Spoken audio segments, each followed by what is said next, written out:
Hello, boys and girls. All right. That last assignment with all those definitions on it. Okay, for those you handed in, good job.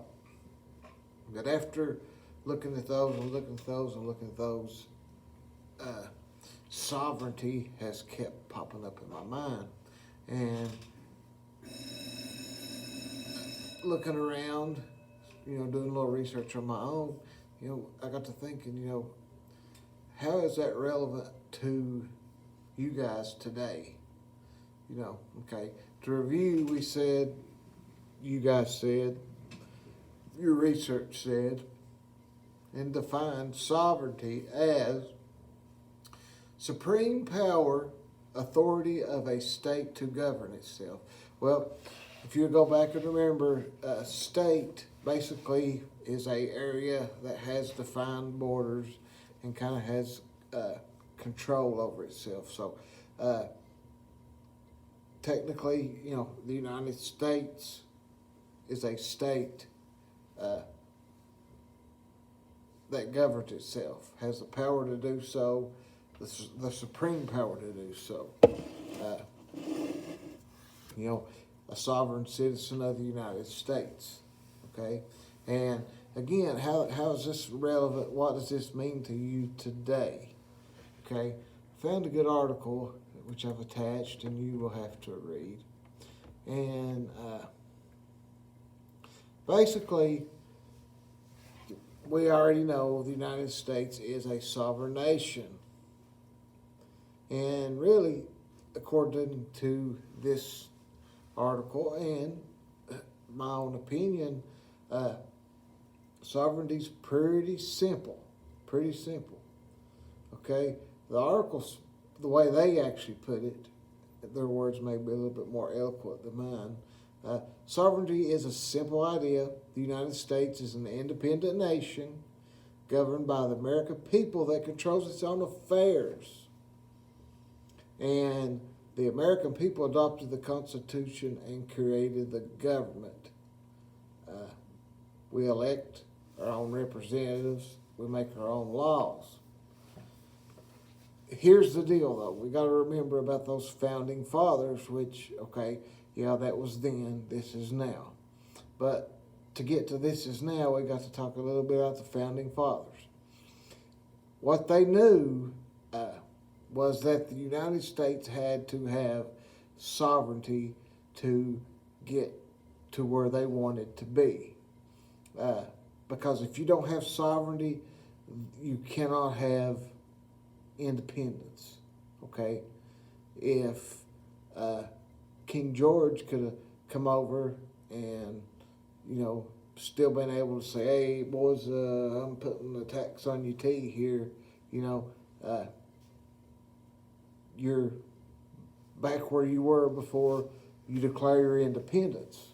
Okay, so without sovereignty, there is no independence, because you're looking at, we broke away from a monarchy, a king. Okay, founders obviously, were big believers in sovereignty, without a doubt. We fought for it. They thought they liked it enough, and thought the idea of sovereignty was so important for the way they wanted to live their lives, build this country, and the future for their families, their people, the country in general, and, possibly, maybe one day, perhaps the world. Who knows how far they were thinking. They fight for it. Revolutionary War. Okay, we revolt from England, declaring our independence. But here's the question: why does it still matter today? We've already declared all this stuff. Who cares? It's in writing. So there you go. Who's going to mess with us? We're the United States.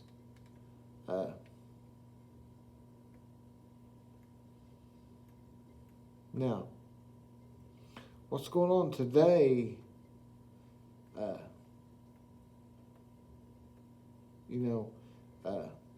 is kind of crazy. And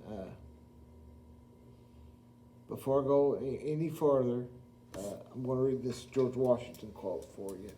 He said on November 2nd, 1783, "It is universally acknowledged that the enlarged prospect of happiness opened by the confirmation of our independence and sovereignty almost exceeds the power of description." That's amazing. That's saying,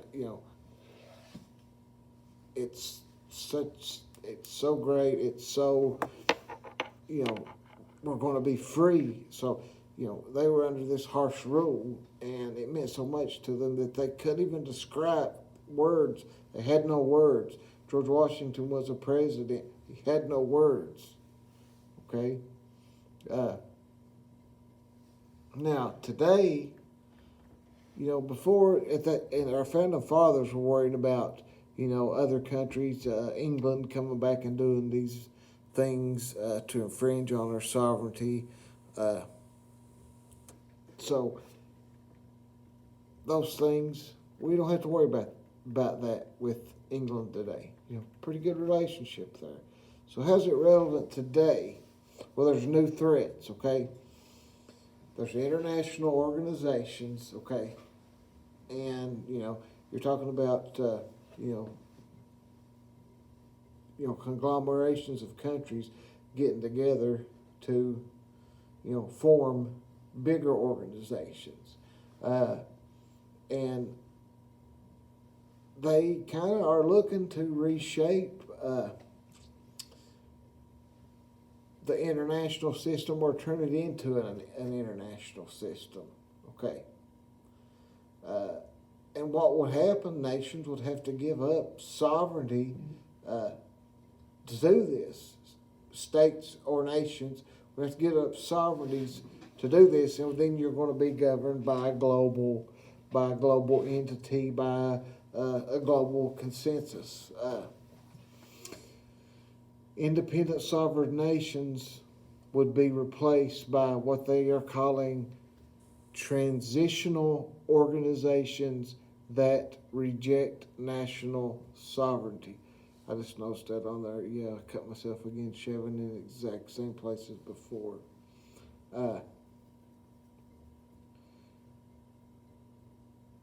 Now, there's other countries out there putting pressure on the United States to bow down to this global consensus. We can't do that because that respects or disrespects our sovereignty. And what do we say earlier? Without sovereignty, we can't have liberty. Okay? So, and this would just be such a bad thing. You would be leading towards, basically a one world order if you allow that to happen, which I don't see countries allowing that to happen. Most certainly there is a global economy and a global network of many things, but when it comes to this, I don't see that happening. Sure, there definitely could be arguments that, this would just streamline the whole process, and yeah, you'd still be the United States, but we'll leave you alone. But there's some things that have happened over the last 20-some years that are not right and infringed upon some American citizens or citizens.